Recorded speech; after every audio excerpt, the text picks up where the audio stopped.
If the Barbie movie resonated with you, I'm glad. I think there could have been a lot more to it. I think it could have been more revolutionary, you know what I'm saying? There's not a single section of the Barbie movie where genders as a whole aren't acting in unison. Like, all the Kens make a decision, and then all the Barbies make a decision. The male and female gender in this movie is so divided that it was even represented by a comically large door. I believe the reason that sexism even exists is because people have a preset idea for what a gender should look and act like. We have been taught that there are implications to an individual simply because of their biological sex, which is where repression stems from, is it not? Women ain't strong, they can't live. Women ain't athletes, they can't run. Women ain't men, they can't make money. So ideally, to see a woman as specifically what she's capable of rather than belittling and objectifying her, you need to have a mindset set around individuality where you saw every soul as a person rather than the physical traits that they exhibit like race and gender. I don't think the Barbie movie does much of anything to send out this message. As a kid, I always felt wrongly divided into the group I was in, especially in the Christian church where, heaven forbid, a woman even speaks on stage. Pray to God our son doesn't grow long hair. Doesn't mean I want to be a woman, it just means you can't assume how I'm gonna act and think because I was born with a penis. The movie kind of treats genders as like two plot points or aspects of the movie rather than as like the characters within those groups. Some parts you can't take too seriously though, like the guitar scene, because there really are some guys that are just like, can I play a song? I wrote it.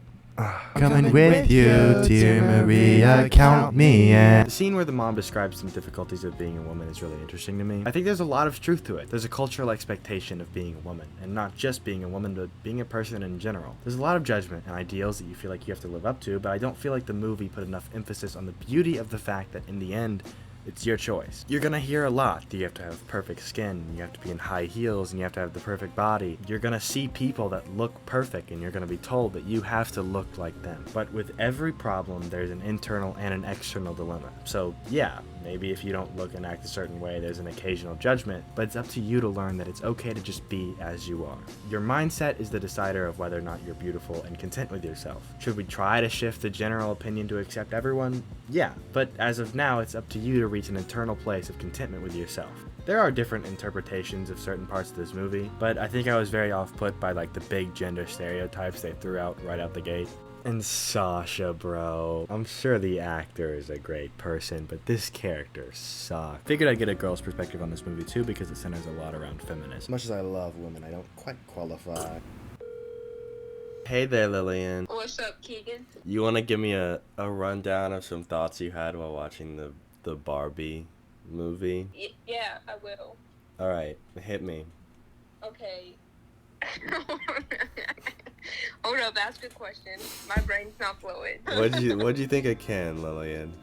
What I think of Ken, with Ken in the movie, all the Kens were portrayed as like absolutely dumb and simple-minded, and like I feel like they were rather objectified, and I feel like this was also on purpose due to the movie trying to show how women are treated.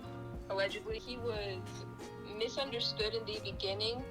You can even say abused by Barbie because Barbie was unaware of how her actions were affecting him. And then obviously, you know, he sees how apparently how the real world is, you know, and he just believes that, oh, I'm a man, so I'm gonna switch it up a bit. And I think like it was obviously he was portrayed in a bad light, but I think that at the end, that little breakthrough that he had there, I feel like that was healthy, and that was like the wisest thing he did in the whole movie, was to just like become more self-aware and realize that a girlfriend ain't gonna do him no good. He has to be what he actually is on the inside, and he has to discover himself. I feel like that was the best writing in the whole movie. Ken is the best writing in the whole movie? No, that end scene. Do you like the song that he sings? No. Why not? It was like boy bandish and I don't like boy bands, I'm not into that band. Now, there is a small chance that Lillian is a little sexist. So maybe not the ideal female representative. Just kind of shows how different people are, though, you know? Maybe you can't have a representative. Rewatching clips for this movie has made it grow on me a lot. There are some really funny moments. To be honest, when I found out the patriarchy wasn't about horses, I lost interest anyway. And it can be interpreted in a lot of different ways. In pretty much any way you look at it, there's something to take away from it. I was just very off-put by the over-exaggeration of the gender stereotypes. Anyways, leave your thoughts in the comments, and just remember that this song is the best part of the movie. 'Cause I'm just kidding. Anywhere else I'd be a 10. Is it my destiny to live and die a life of blonde fragility?